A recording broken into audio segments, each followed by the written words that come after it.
কাৰ্যকৰ্তাসকলে মোক পুষ্প আদৰণি অভিনন্দন জ্ঞাপন অনুষ্ঠিত কৰে।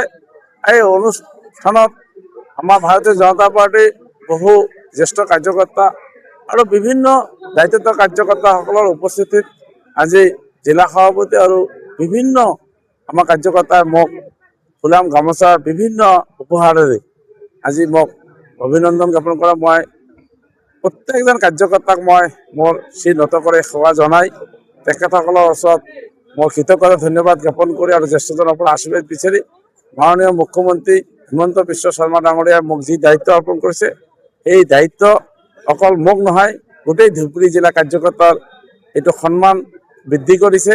গতিকে মই যাতে দায়িত্ব সুকলমে পালন কৰিব পাৰোঁ তাৰ কাৰণে ঈশ্বৰৰ প্ৰাৰ্থনা ৰাখি সকলোৰে পৰা মই আশীৰ্বাদ বিচাৰিছোঁ।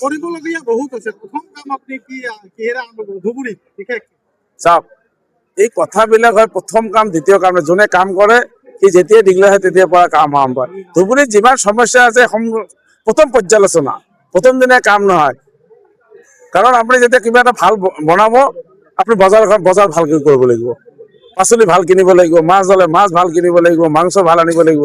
গতিকে কামৰ ব্যৱস্থা ইতিমধ্যে মাননীয় মুখ্যমন্ত্ৰী ডক্টৰ হিমন্ত বিশ্ব শৰ্মা ডাঙৰীয়াৰ ইতিমধ্যে 5 বছৰ কাম তৰিত গতিত চলি আছে। গতিকে সেই উপলক্ষে মোক এটা দায়িত্বই দিছে। গতিকে তেখেতে আৰম্ভ কৰা কামখিনি মই আগবঢ়াই লৈ যাব লাগে। গতিকে আৰম্ভ ক'ত হৈছে শেষ ক'ত হ'ব এই কামৰ এইটো বিশেষত্ব নাই।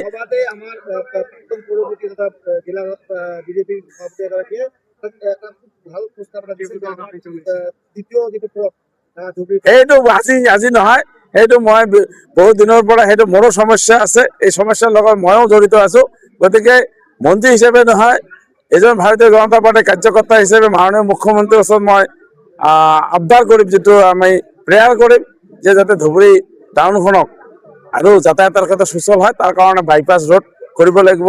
ধুবুৰী আমাৰ চেনপাৰাৰ অভাৰব্ৰিজ কৰিব লাগে, এটা ভাল অডিটৰিয়াম লাগে, ভাল গেষ্ট হাউচ লাগে আৰু এখন পূৰ্ণাংগ ষ্টেডিয়াম ধুবুৰী জিলাত যে মাল্টি স্পৰ্টছ প্লেগ্ৰাউণ্ড যাতে এখন কেম্পাছত হ'ব পাৰে সেই ব্যৱস্থাটো কৰিব লাগিব। গতিকে বহু কথা ইতিমধ্যে ক'ব লগা আছে, কিন্তু আজি নকওঁ। আজি প্ৰথম দিন যে অকল বিচাৰিলে নহ'ব, ধুবুৰী ৰাইজে মাননীয় মুখ্যমন্ত্ৰী আৰু অধিক হাত শক্তিশালী কৰিব লাগিব। কাৰণ আমি বিচাৰিম, আমি খালি লাগে মুখ্যমন্ত্ৰী দিয়াৰ টাইমত নাই। গতিকে সেই মানুহবিলাকক অলপ এতিয়া ৰিয়েলাইজ কৰিব লাগিব যে আমি ধুবুৰী কিয় পিছ পৰি আছো। ভাৰতীয় জনতা পাৰ্টিৰ যি ধৰণৰ কাৰ্যসূচী আৰু কৰ্ম পদ্ধতি কৰে সেইখিনিতে সনাতনৰ বহু কাম হয়। এই কথাবিলাক যিহেতু মন্ত্ৰিত্বৰ দায়িত্বত আছো, গতিকে আপোনালোকে মাননীয় মুখ্যমন্ত্ৰী যি ধৰণে কয় আমি সেই ধৰণে কাম কৰোঁ। ধন্যবাদ।